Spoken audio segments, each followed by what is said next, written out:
এপ্রিলের রেকর্ড গরমে পড়ছে দেশ, আরও 3 দিনের হিট অ্যালার্ট জারি। দীর্ঘ ছুটি শেষে ক্লাস শুরু, শিক্ষার্থীদের মিশ্র প্রতিক্রিয়া।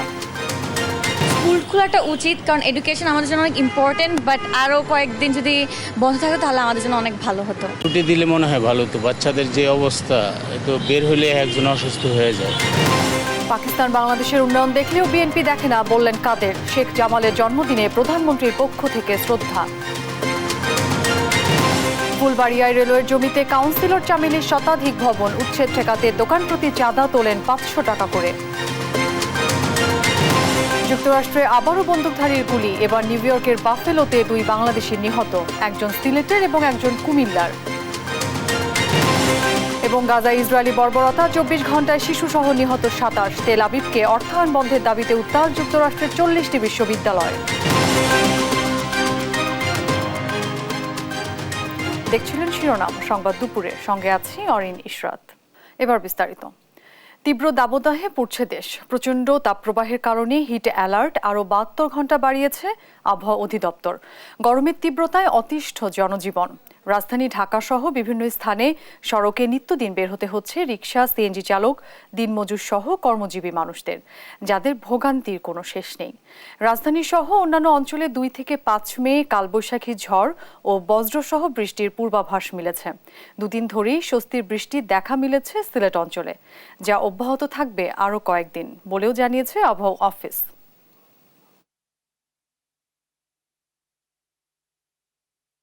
এখন পর্যন্ত আমাদের দেশে যে সর্বোচ্চ তাপমাত্রা পেয়েছে এটা 42.7 ডিগ্রি গত 26 এবং 27 তারিখে। এটা চুয়াডাঙ্গা, যেহেতু কাছাকাছি, মানে 8.3 ডিগ্রি, এটা হতে পারে 43-এর কাছাকাছি যেতে পারে। তার এখনই তো 43-এর কাছাকাছি, 42.7 তারিখ এটা ক্রস করতে পারে, মানে করবে এটা বলা যাচ্ছে, তবে করার সম্ভাবনা আছে। এদিকে ঈদের ছুটি শেষে তীব্র গরমে আরও 1 সপ্তাহ বন্ধ থাকার পর আজ খুলল স্কুল, কলেজ, মাদ্রাসা ও কারিগরি শিক্ষা প্রতিষ্ঠানগুলো। গরমে সতর্কতামূলক বেশ কিছু ব্যবস্থা নেওয়া হয়েছে শিক্ষা প্রতিষ্ঠানে। থাকছে না অ্যাসেম্বলি। সকাল থেকেই রাজধানীর Viqarunnisa, Motijheel, Ideal, Wills, Little Flower, Notre Dame college সহ বিভিন্ন শিক্ষা প্রতিষ্ঠানে ছিল শিক্ষার্থীদের ভিড়। দীর্ঘদিন পর ক্যাম্পাসে ফিরে উচ্ছ্বসিত তারা। তবে গরমে শিক্ষার্থীদের নিয়ে উদ্বিগ্ন অভিভাবকরা। চলমান দাবদাহে কোমলমতি শিশুদের স্বাস্থ্য ঝুঁকি বিবেচনায় সরকারি প্রাথমিক বিদ্যালয়ে প্রাক প্রাথমিক ক্লাস বন্ধ রাখা হয়েছে। অনেক সরকারি বেসরকারি বিশ্ববিদ্যালয়ে ক্লাস চলবে অনলাইনে।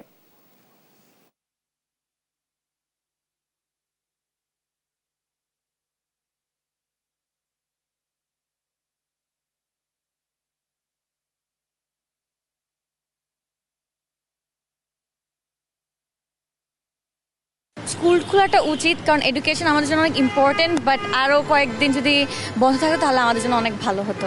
আমার কাছে মনে হচ্ছে এটা মনে হয় আরো কয়েকদিন একটু বহাল থাকলে ভালো হতো। ছুটি দিলে মনে হয় ভালো হতো। বাচ্চাদের যে অবস্থা, তো বের হলে একজন অসুস্থ হয়ে যায়। বন্ধ আরো কয়েকদিন থাকলে ভালো হতো। পড়াশোনা তো আমরা বাসায় ঠিকই করছি, কারণ গরম হোক আর যাই হোক পড়াশোনা তো চালাতেই হবে।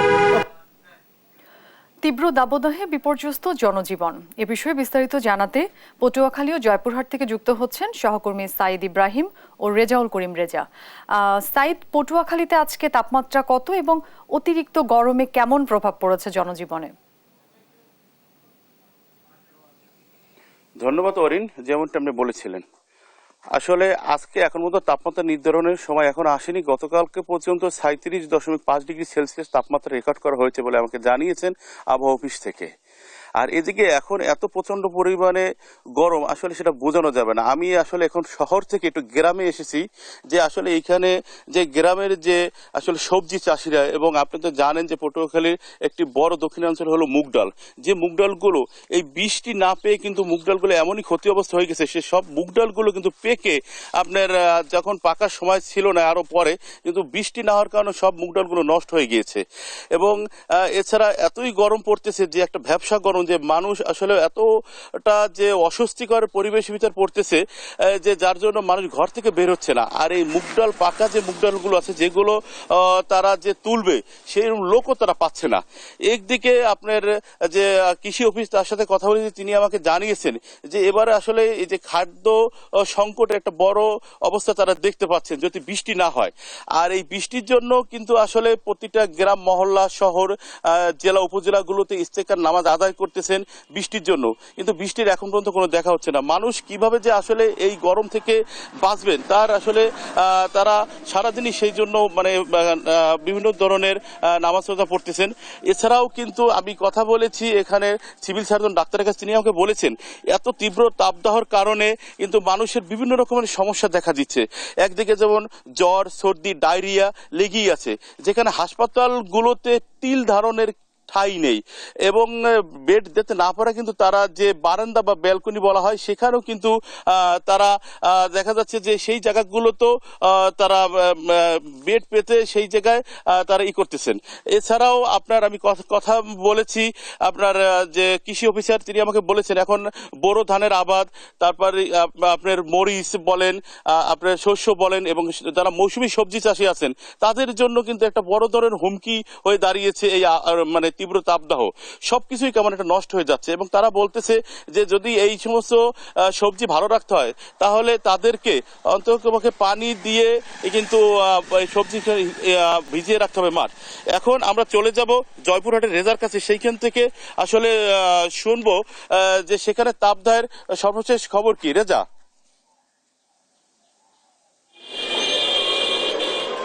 সাইদ, আপনি জানাচ্ছিলেন পটুয়াখালীর তাপদ্রোহ এবং তীব্র গরমের খবরাখবর। আমি এখন জয়পুরহাটে খবরাখবর জানাতে চাই। আমি এখন দাঁড়িয়ে আছি জয়পুরহাটের 0 পয়েন্ট কেন্দ্রীয় মসজিদ চত্বরে। আমি একটু জানিয়ে রাখি যে এখানে কিন্তু আপনার যে পটুয়াখালী তার চেয়ে কিন্তু কোনো দিক দিয়েই তাপদ্রোহ বা গরম কম নয়।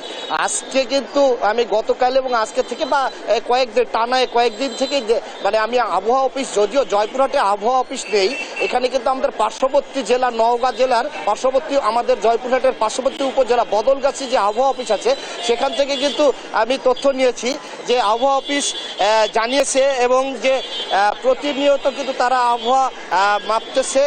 আজকে এবং গতকালের যে তাপমাত্রা ছিল এই সর্বোচ্চ তাপমাত্রা হচ্ছে 38-39 ডিগ্রি সেলসিয়াসে অবস্থান সবসময় করছে। তো এখানে যে আমাদের জয়পুরহাটের যে নিম্নবিত্ত যে খেটে খাওয়া মানুষ, সাধারণ মানুষ যারা রিক্সা, ভ্যান শ্রমিক, অটো শ্রমিক, পুলিশ শ্রমিক, রাজমিস্ত্রি, তারা কিন্তু ব্যাপকভাবে মানে সমস্যা এবং চরম সমস্যার মধ্যে কিন্তু তারা কষ্টে চলছে, কারণ তাদের কিন্তু আগের মতো আয় হচ্ছে না। তো আমি আরেকটা বিষয় জানিয়ে রাখি যে জয়পুরহাটের যে বিভিন্ন পরিবহন ব্যবসা এবং বাস বা শ্রমিকরা জানিয়েছেন তাদের যে আগের মতো আয় উন্নতি বা ইনকাম উপার্জন কম হচ্ছে। আমি একজনের সাথে কথা বলবো, ইনি পরিবহন ব্যবসার সাথে যুক্ত। দিনে এই প্রচণ্ড গরমে আমাদের দিনের বেলা যাত্রী নেই বললে চলে। কিছু কিছু জরুরি প্রয়োজনে রাতে কিছু কিছু যাত্রী হয়, এতে করে আমাদের প্রয়োজন ব্যবসায় পুরোপুরি ধস নেমে গেছে একবারে। ধন্যবাদ। আর একটা বিষয় আমি জানিয়ে রাখি যে এখানে জয়পুরহাট পৌরসভার পক্ষ থেকে আপনাকে একটু দেখাতে চাই যে সুপেয় প্রাণী, স্যালাইন এবং লেবু পানি কিন্তু এখানে একটা স্টলের মাধ্যমে কিন্তু তারা প্রতিদিনই কিন্তু এখানে দেওয়া হচ্ছে। এবং এখানে এক কথায় বলা যায় যে আমাদের জয়পুরহাটে যে তাপদ্রোহে যে প্রচণ্ড ভাবে কিন্তু নাবিশ্বাস উঠে গেছে এবং সাধারণ যে নিম্নবিত্ত যারা খেটে খাওয়া মানুষ তারাই কিন্তু সবচেয়ে বিপাকে কিন্তু পড়েছেন। তো জয়পুরহাটের যে এই আবহাওয়া এবং গরম এবং তাপদ্রোহের সর্বশেষ জানাচ্ছিলাম। আমি এখন স্টুডিওতে অরিনের কাছে চলে যাচ্ছি। অরিন, আপনাদের দুজনকেই ধন্যবাদ। দর্শক, পটুয়াখালী ও জয়পুরহাট থেকে যুক্ত হয়েছিলেন আমাদের সহকর্মীরা। পাকিস্তান বাংলাদেশের উন্নয়ন দেখতে পায়, কিন্তু বিএনপি উন্নয়ন দেখতে পায় না। এতে তাদের লজ্জা হওয়া উচিত বলে মন্তব্য করেছেন আওয়ামী লীগ সাধারণ সম্পাদক, সড়ক পরিবহন ও সেতুমন্ত্রী ওবায়দুল কাদের। জাতির পিতা বঙ্গবন্ধু শেখ মুজিবুর রহমানের দ্বিতীয় পুত্র শেখ জামালের ৭১তম জন্মদিন উপলক্ষে বনানী কবরস্থানে শ্রদ্ধা নিবেদন শেষে কথা বলেন তিনি। কাদের বলেন, শেখ হাসিনার নেতৃত্বে দেশ থেকে গুম খুনের রাজনীতি দূর হয়েছে। বিস্তারিত ইফতেখার রেজার রিপোর্টে। সেনাবাহিনীর সাবেক চৌকস অফিসার মুক্তিযোদ্ধা লেফটেন্যান্ট শেখ জামালের ৭১তম জন্মদিন দিবসটি উপলক্ষে রাজধানীর বনানী কবরস্থানে প্রথমে প্রধানমন্ত্রীর পক্ষ থেকে শ্রদ্ধা জানান আওয়ামী লীগ সাধারণ সম্পাদক ওবায়দুল কাদের। পরে দলীয় নেতাকর্মীদের নিয়ে আবারও শ্রদ্ধা জানান তিনি। শ্রদ্ধা নিবেদন শেষে গণমাধ্যমের মুখোমুখি হয়ে শেখ জামালকে নিয়ে স্মৃতিচারণ করেন আওয়ামী লীগ সাধারণ সম্পাদক। ১৫ই আগস্টের আসল কুশীলবদের লক্ষ্যই ছিল একটি পরিবারকে নিশ্চিহ্ন করে দেওয়া। জিয়া ও মোস্তাক এই হত্যাকাণ্ডের মধ্য দিয়ে দেশে হত্যা ও গুমের রাজনীতির সূত্রপাত করেছে। জিয়াউর রহমান, খন্দকার, মোস্তাকরা খুনিদেরকে দুঃসাহস দিয়ে মানব সভ্যতার ইতিহাসের নৃশংসতম হত্যাকাণ্ড সংগঠিত করেছিল। বস্তুতপক্ষে এই ঘটনার মধ্য দিয়ে বাংলাদেশে হত্যা, কু, ষড়যন্ত্রের রাজনীতি সূচনা হয়। দ্বাদশ জাতীয় সংসদ নির্বাচন নিয়ে গণমাধ্যমের করা এক প্রশ্নের জবাবে ওবায়দুল কাদের বলেন, জাতীয় নির্বাচনে কোনো বিদেশি চাপ অনুভব করেনি সরকার। জাতীয় পার্টি কেন নির্বাচনে অংশগ্রহণ করেছে তা তারাই বলতে পারবে। তাদের জন্ম তো বন্দুকের নল থেকে, তারা গণতন্ত্রের মধ্য দিয়ে আসেন। বাংলাদেশে 42% লোক ভোট দিয়েছে। ভোটের দিন খুন খারাপি কোনো কিছুই হয়নি, ফ্রি অ্যান্ড ফেয়ার ইলেকশন হয়েছে। এখানে কোনো বিদেশি শক্তির চাপ ছিল, আমরা কোনো চাপ অনুভব করিনি। তিনি কোন কারণে কার চাপে ইলেকশনে এসেছেন সেটা তাকেই পরিষ্কার করে বলতে হবে। পরে শেখ জামালের কবরে শ্রদ্ধা জানায় যুবলীগ, ছাত্রলীগ, স্বেচ্ছাসেবক লীগ, মহিলা আওয়ামী লীগ সহ দলের অন্যান্য নেতৃবৃন্দরা। ইফতেখার রেজা, দেশ টিভি, ঢাকা। ফুলবাড়িয়ায় রেলওয়ে ৩.৯৭ একর জমির পুরোটাই বেদখল। সরকারি জমিতে মার্কেট, বাসাবাড়ি মিলে এখন প্রায় শতাধিক ভবন। মালিক দাবিদার অন্তত ৯৬ জন। বেশিরভাগেরই দখলে দক্ষিণ সিটির নারী কাউন্সিলর চামেলি ও তার ভাই বোনেরা। উচ্ছেদ ঠেকাতে প্রতি মাসে চামেলির দোকান প্রতি চাঁদা তোলেন ৫০০ টাকা করে। নিজে ক্ষমতাসীন দলের রাজনীতি করলেও চামেলির স্বামী, ভাই এবং বোন সরাসরি বিএনপির পদবিধারী নেতা। রেলের জমি দখল নিয়ে শাহাদাত নিশাতের ২ পর্বের অনুসন্ধানী রিপোর্টের আজ থাকছে শেষ পর্ব।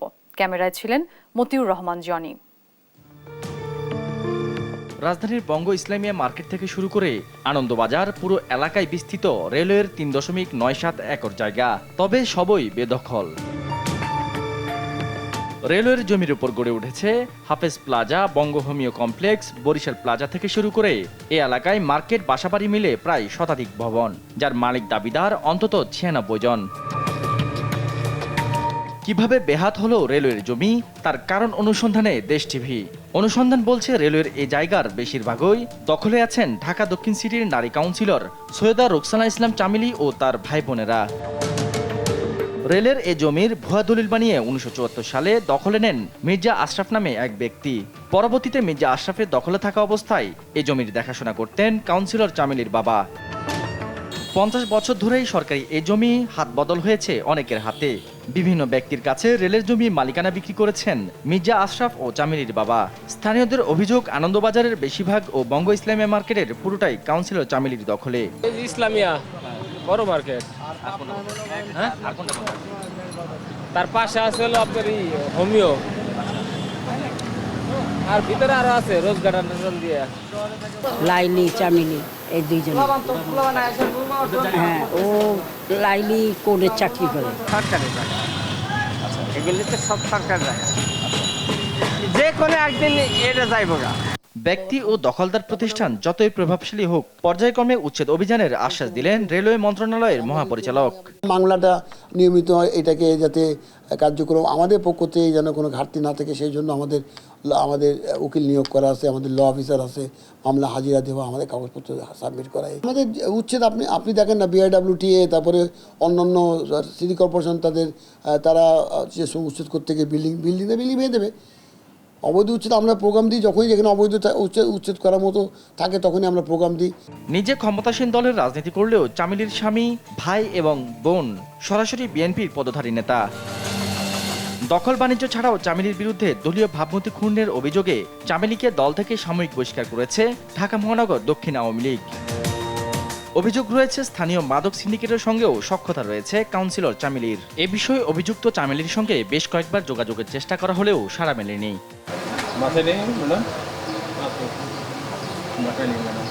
সাদাত নিশাদ, দেশ টিভি, ঢাকা। দূতাবাস কর্মকর্তাদের গাফিলতিতে পথে বসেছেন ইতালি যেতে ইচ্ছুক প্রায় 20,000 বাংলাদেশি। 10 থেকে 15 লাখ টাকা খরচ করে নিজ উদ্যোগে ওয়ার্ক পারমিট এনে জমা দেওয়ার পর ভিসা তো দূরের কথা, 10 মাস ধরে পাসপোর্টই ফেরত পাচ্ছেন না তারা। এসব অভিযোগের বিষয়ে মুখে কলুপ এঁটেছে ঢাকার VFS ও পররাষ্ট্র মন্ত্রণালয়ের কর্মকর্তারা। বিশেষজ্ঞরা বলছেন, দায়ীদের শাস্তির আওতায় আনা না গেলে হুমকিতে পড়তে পারে সরকারের শ্রমবাজার সম্প্রসারণের উদ্যোগ। আজিজুর রহমান কিরণের রিপোর্ট। আমরা কতদিন সহ্য করব? আমাদের অবস্থা খুব খারাপ, নাজেহাল অবস্থা। আমরা সবাই ঋণ করে টাকা দিছি, কিস্তি তুলে টাকা দিছি। বরিশালের মোহাম্মদ অপু উন্নত জীবনের আশায় 15 লাখ টাকার বিনিময়ে নিজ আত্মীয়ের মাধ্যমে ইতালি থেকে ওয়ার্ক পারমিট সংগ্রহ করেন 10 মাস আগে। এর পরের গল্প কেবলই হয়রানির। ভিসা পেতে ইতালি দূতাবাসের মনোনীত ভিসা প্রসেসিং সেন্টার VFS এ আবেদন জমা দিয়েছেন অপুর মতো প্রায় 20,000 অভিবাসন প্রত্যাশী। নিয়ম অনুযায়ী 90 দিনের মধ্যে সিদ্ধান্ত জানানোর কথা। 10 মাসের বেশি সময় পার হলেও ভিসা তো দূরের কথা, এখন পর্যন্ত পাসপোর্টই ফেরত পাননি তারা। যখন লুলাস্তা উঠছে তখন আমরা পেমেন্ট করছি, এখন লুলাস্তা উঠছে আমরা ওখানে যদি আমরা বাইরে যোগাযোগ করি বলে যে আসলে এটা আমাদের সমস্যা না, এটা বাংলাদেশ থেকে দিতেছে না। VFS গ্লোবাল থার্ড পার্টি এরা যেটা করতেছে যে আমার পাসপোর্টও দিতেছে না আর ভিসার তো খবরই নাই। এখন এটা এই জায়গায় বিশাল চক্র জড়িত এর সাথে। পাসপোর্ট ওনারা পাচ্ছে না, প্রায় 9 মাস হয়ে গেছে। তো উনি অন্য কোনো কাজে মাইগ্রেট করতে পারতেছে না পাসপোর্টের জন্য। সৌদি থেকে একবারে ক্লোজ করে আসার পরে তো আমি 20 সেপ্টেম্বর জমা দিছি, তো এখন পর্যন্ত কোনো আপডেট নাই। তো আমি তো হতাশ। হয়রানি থেকে মুক্তি পেতে ইতালি দূতাবাসের সামনে মানববন্ধনও করেছেন ভুক্তভোগীরা। তবে মেলেনি আশ্বাস, হয়নি সুরাহা। কেন ভিসা প্রক্রিয়ার এই জটিলতা, এ নিয়ে কথা বলতে রাজি হয়নি VFS এর কোনো কর্মকর্তা। সামাজিক যোগাযোগ মাধ্যমে আবেদনকারীদের ধৈর্য ধরে অপেক্ষা করার আহ্বান জানিয়ে দায় সেরেছেন VFS গ্লোবাল। 2 মাস আগে স্মারকলিপি দিলেও কার্যকর কোনো পদক্ষেপ নেওয়া হয়নি ভুক্তভোগীদের, এমন অভিযোগে মুখে কুলুপ এঁটেছে পররাষ্ট্র মন্ত্রণালয়। বিশ্লেষকরা বলছেন, অভিবাসন প্রত্যাশীদের সঙ্গে এমন আচরণের সুষ্ঠু তদন্ত না হলে সরকারি শ্রমবাজার সম্প্রসারণের উদ্যোগ কখনোই সফল হবে না। তো সময় ধরে যদি তারা ভিসা না পেয়ে থাকেন, তাহলে একদিকে হচ্ছে যারা যাওয়ার জন্য প্রস্তুতি নিচ্ছেন তাদের একটা অর্থনৈতিক এখানে ইনভলভমেন্ট আছে, সেখানে যেমন তারা ক্ষতিগ্রস্ত হচ্ছেন। সেকেন্ডলি যেটা হচ্ছে যে দেশ এই যে একটা রেমিটেন্সের যে আমাদের এখন সবচেয়ে বেশি প্রয়োজন অর্থনীতিতে, আমরা সেদিক থেকে বঞ্চিত হচ্ছি। রসিদটা তারা দিচ্ছেন, সেখানে উল্লেখ করা রয়েছে যে 90 দিনের মধ্যে সিদ্ধান্ত জানানো হবে।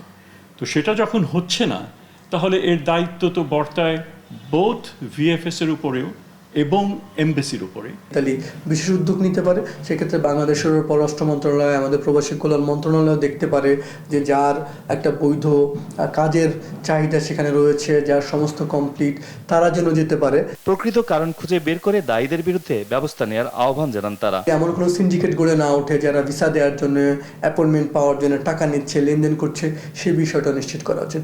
আজিজুর রহমান কিরণ, দেশ টিভি, ঢাকা। সংবাদ দুপুরে আরও থাকছে। চুয়েটে গাড়ি পোড়ানোর প্রতিবাদ, সকাল থেকে বৃহত্তর চট্টগ্রামে চলছে 48 ঘন্টার পরিবহন ধর্মঘট, একাংশের প্রত্যাখ্যান।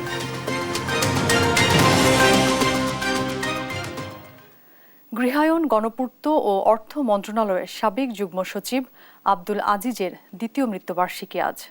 2022 সালের 28 এপ্রিল মৃত্যুবরণ করেন সমাজসেবক, জনদরদি, কুমিল্লার এই কৃতি সন্তান। তিনি দেশ টিভির ব্যবস্থাপনা পরিচালক আরিফ হাসানের পিতা। দ্বিতীয় মৃত্যুবার্ষিকীতে মরহুম আব্দুল আজিজের রুহের মাগফিরাত কামনার পাশাপাশি শ্রদ্ধা ভরে স্মরণ করছেন স্বজন ও গুণগ্রাহীরা। মরহুম আব্দুল আজিজের বর্ণাঢ্য জীবনের কিছুটা তুলে ধরছেন ফখরুল ইসলাম। গৃহায়ন, গণপূর্ত এবং অর্থ মন্ত্রণালয়ের সাবেক যুগ্ম সচিব আব্দুল আজিজ। স্বাধীন, দৃঢ়চেতা, সজ্জন এই সমাজসেবক দীর্ঘ চাকরি জীবনে দায়িত্ব পালন করেছেন মহকুমা প্রশাসক, বিকেএসপির সাবেক মহাপরিচালক ও অতিরিক্ত জেলা প্রশাসক হিসেবে। চাকরি জীবনে সহকর্মীদের কাছে তিনি যতটা জনপ্রিয়, সমানভাবে জনসেবাও করেছেন নিজ এলাকায়। মানুষের জন্যই আমরা চাকুরি করি, এই ধরনের কথা তিনি বলতেন। স্যারকে আমার একজন আদর্শ শিক্ষকের মতো মনে হয়েছে, তার প্রতি আমি জানাই বিনম্র শ্রদ্ধা। যুগ্ম সচিব হয়েও কোনো অহংকার ছিলেন না। উনি মানুষের সেবায় যথেষ্ট কাজ করেছেন। কিভাবে মানুষের কল্যাণ করা যায়, কিভাবে প্রতিষ্ঠানকে উন্নয়ন করা যায়, সেইভাবে তিনি নিরলসভাবে কাজ করেছেন।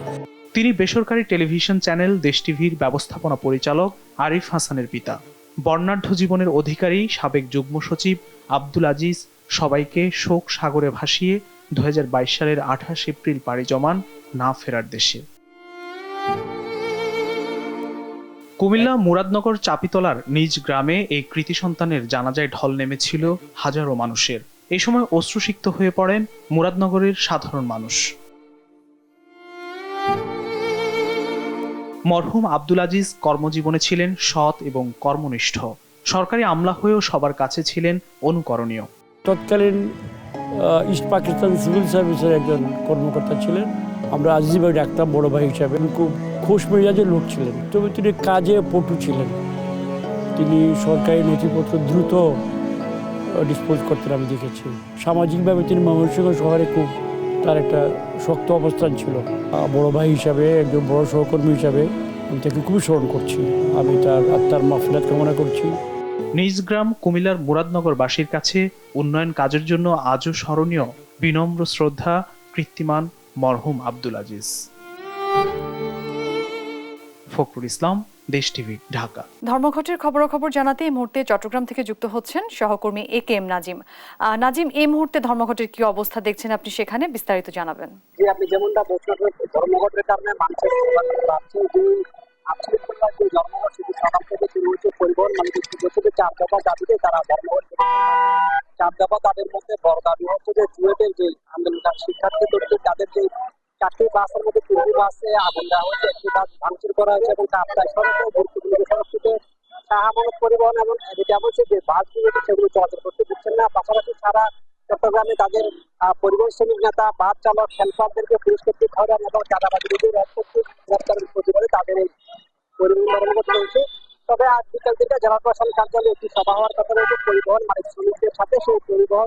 সেই বৈঠকে আসলে বলা যাবে যে এই ধর্মঘট চলবে বা বন্ধ হবে বা কি হবে, কিন্তু পরিবহন নেতারা বলছেন তাদের যে ক্ষতিপূরণ হচ্ছে সেই ক্ষতিপূরণ আদৌ দিবে কিনা বা যারা তাদের বাস কিনেছে সেই তাদেরকে আইনের আওতায় আনার কথা। পরিবহনের এই ধর্মঘটের কারণে চরম ভোগান্তিতে পড়ছে সাধারণ মানুষ, বিশেষ করে বৃহত্তর চট্টগ্রামের খাগড়াছড়ি, রাঙ্গামাটি, বান্দরবান, কক্সবাজার এইসব রোডের 120টি সড়কে আসলে গণপরিবহন বন্ধ রয়েছে। এসবের কারণে আর যে ব্যবসা গরম, এইসবের কারণে মানুষের ভোগান্তি বাড়ছে। এই ছিল পরিবহন নিয়ে আমাদের থাকা সর্বশেষ। নাজিম, আপনাকে ধন্যবাদ। দর্শক, চট্টগ্রাম থেকে যুক্ত হয়েছিলেন আমাদের সহকর্মী। প্রথম ধাপের উপজেলা নির্বাচন ঘিরে জমজমাট প্রচারণা চলছে বরিশাল সদর এবং বাকেরগঞ্জে। দলীয় প্রতীকবিহীন এই নির্বাচনে প্রভাব না খাটানোর পক্ষপাতী স্থানীয় আওয়ামী লীগ। নির্বাচনী পরিবেশ নিয়ে সন্তোষ জানিয়েছেন প্রার্থীরা, আর নির্বাচন কমিশনার জানিয়েছেন সুষ্ঠু নির্বাচন আয়োজনে বদ্ধপরিকর ইসি। বরিশাল থেকে শাহিন সুমনের তোলা ছবিতে শফিক মুন্সির রিপোর্ট। প্রতীক বরাদ্দের পর জমজমাট প্রচারণা চলছে বরিশাল সদর ও বাকেরগঞ্জে। উপজেলা পরিষদ নির্বাচনে প্রচারণায় সরব প্রার্থীরা। দলীয় প্রতীকবিহীন এ নির্বাচনকে প্রতিদ্বন্দ্বিতামূলক করতে সব আয়োজন সম্পন্ন করেছে নির্বাচন কমিশন। পছন্দের প্রার্থীর পক্ষে প্রচারণায় না নামতে মন্ত্রী এমপিদের জন্য আছে কড়াকড়ি।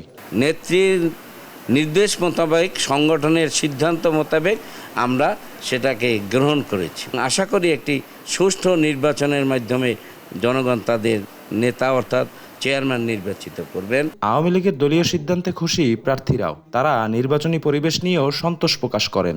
জনপ্রতিনিধিরা যেরকম করে মাঠে এখন, তা দেখে মনে হচ্ছে যে নির্বাচন সুষ্ঠু হবে। জয়ের ব্যাপারে 100% আশাবাদী। সবাই নির্বাচন করবে, জনগণ মানুষ যাকে ভোট দেয় সেই নির্বাচিত হবে। যাকে আপনারা ভালোবাসেন, যার মাধ্যমে এই সমাজের উন্নয়ন হবে, এই উপজেলার উন্নয়ন হবে, তাকেই আপনারা ভোট দেবেন। ভোট সুষ্ঠু করতে সব আয়োজন সম্পন্ন করেছে কমিশন, বললেন এই নির্বাচন কমিশনার। প্রশাসনের অনেক প্রকারের মেকানিজম আছে, ঠিক আছে, দেন আর কথা হচ্ছে যদি কোনো প্রকার কোনো কিছু হয় সঙ্গে সঙ্গে সেই ভোট কেন্দ্র বন্ধ, 1টা 2টা 5টা তো সব বন্ধ হয়ে যাবে, প্রয়োজনে আমরা আবার করব। বরিশাল সদর উপজেলায় চেয়ারম্যান পদে 5, ভাইস চেয়ারম্যান পদে 4 এবং মহিলা ভাইস চেয়ারম্যান পদে 3 জন প্রতিদ্বন্দ্বিতা করছেন।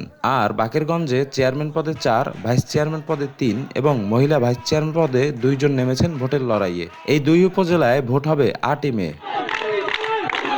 শফিক মুন্সি, দেশ টিভি, বরিশাল। সংবাদ দুপুরে আরও থাকছে। টি-20 সিরিজের প্রথম ম্যাচে ভারত নারী দলের বিপক্ষে আজ মাঠে নামছে বাংলাদেশ। সিলেটে খেলা শুরু হবে বিকেল 4টায়। তীব্র দাবদাহে রংপুরের হাড়িভাঙা আম নিয়ে দুশ্চিন্তার ভাঁজ চাষিদের কপালে। শুকিয়ে যাচ্ছে মুকুল, ঝরে যাচ্ছে আমের গুটি। বিশেষজ্ঞরা বলছেন, মুকুল ও আমের গুটি রক্ষা করতে না পারলে বড় ধরনের হোঁচট খাবে এই অঞ্চলের অর্থনীতি। রংপুর থেকে সহকর্মী রফিকুল ইসলামের তথ্য ছবিতে ডেস্ক রিপোর্ট। চলতি বছর রংপুরে প্রায় 2500 হেক্টর জমিতে আমের আবাদ হয়েছে। স্বপ্ন ছিল বাম্পার ফলনের, কিন্তু চাষি ও বাগান মালিকদের সেই আশায় পড়েছে ভাটা। অসময়ে শিলাবৃষ্টি, দাবদাহ ও পোকার আক্রমণে মুকুল ও আমের গুটি ঝরে যাওয়ায় চরম হতাশায় কাটছে তাদের দিন। ওষুধ কোম্পানিরা কাজ করে সেটাই আমাদের খালি বলে, আর যায় যেটা মানে আমাদের আম ঝরিয়ে যাচ্ছে ওদেরকে কোনো লক্ষ্য নাই। ভালোভাবে পরামর্শ দেবে, এটা তারা তদারকি সেভাবে করতেছে না। এমন দুর্ঘটনার ওষুধপাতি দিয়েছি, বহু টাকা পয়সা আমার ক্ষয়ক্ষতি। এবার যে কি করব আমি নিজেই বলতে পারতেছি না। মনটা এবার খুবই খারাপ। 5-7 টাকা ডালত আম এসে সেবার এবার আম একটা বেরি। এমন পরিস্থিতির জন্য কৃষি বিভাগ দোষ চাপাচ্ছে চাষিদের ওপর। আর ফসল রক্ষা করতে না পারলে অর্থনীতির ধারাবাহিকতা রক্ষা চ্যালেঞ্জ মনে করছেন অর্থনীতিবিদরা।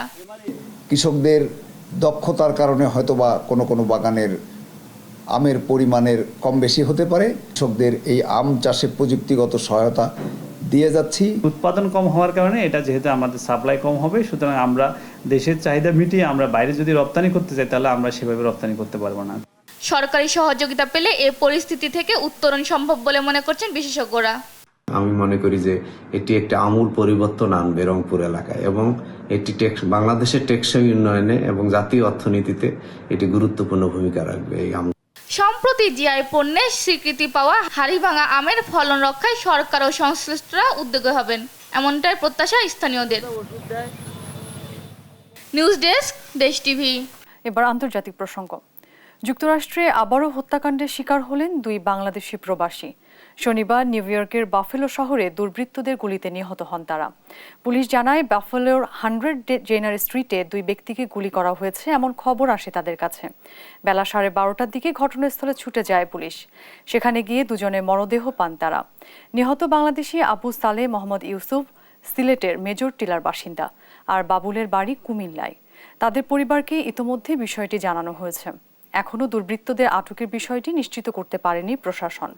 এমন খবরে বাংলাদেশি কমিউনিটিতে নেমে এসেছে শোক।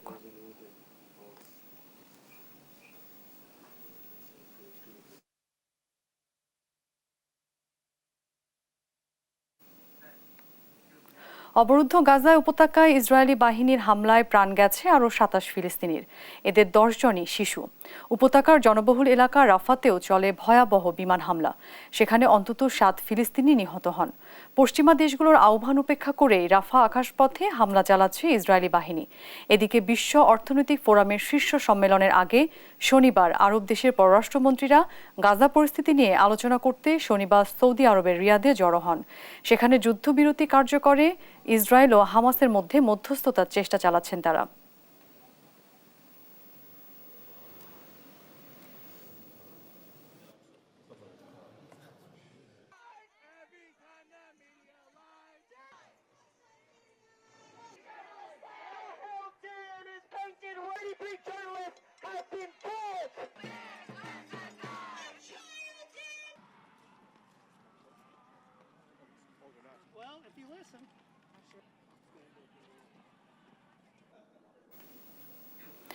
6.5 মাত্রার শক্তিশালী ভূমিকম্পতে কেঁপে উঠেছে দক্ষিণ পূর্ব এশিয়ার দেশ ইন্দোনেশিয়া। শনিবার রাতে দেশটির পশ্চিম জাভাতে আঘাত হানে ভূমিকম্পটি। কেন্দ্রস্থল ছিল গারুথ রিজেন্সির 151 কিলোমিটার দক্ষিণ পশ্চিমে। গভীরতা ছিল ভূপৃষ্ঠে 10 কিলোমিটার গভীরে।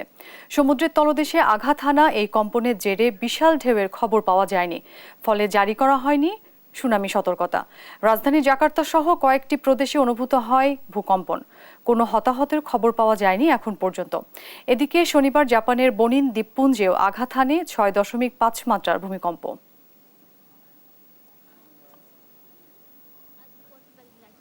Geological survey on Saturday. The quake occurred at a depth of 503.2 kilometers. The US চীনের দক্ষিণাঞ্চলীয় প্রদেশ ওয়াংডংয়ে শক্তিশালী টর্নেডোর আঘাতে অন্তত 5 জন নিহত হয়েছেন। আহত হন আরও 33 জন। স্থানীয় সময় শনিবার বিকেল 3টার দিকে ওয়াংডং প্রদেশের রাজধানী ওয়াংছুতে আঘাত হানে শক্তিশালী এই টর্নেডো।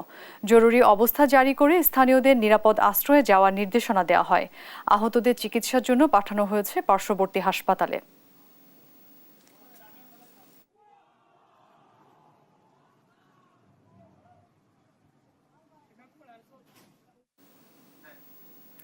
কম্বোডিয়ার সামরিক ঘাঁটির অস্ত্রাগারে বিস্ফোরণে নিহত হয়েছে অন্তত 20 সেনা। স্থানীয় সময় শনিবার বিকেলে দেশটির দক্ষিণাঞ্চলীয় কাম্পং স্পেউ প্রদেশে গোলাবারুদের ডিপোতে এই বিস্ফোরণ ঘটে। বিস্ফোরণে আশেপাশের অন্তত 25টি বাড়ি ক্ষতিগ্রস্ত হয়েছে। একটি অফিস ভবন ও ব্যারাকও ধ্বংস হয়ে গেছে। নিহতদের পরিবার প্রতি 20,000 মার্কিন ডলার ও আহতদের 5,000 করে মার্কিন ডলার সহায়তার ঘোষণা দিয়েছে দেশটির সরকার। কী কারণে এই বিস্ফোরণ তা জানা যায়নি। নিহত সেনাদের পরিবারের প্রতি সমবেদনা জানিয়েছেন দেশটির প্রধানমন্ত্রী হুন মানেট।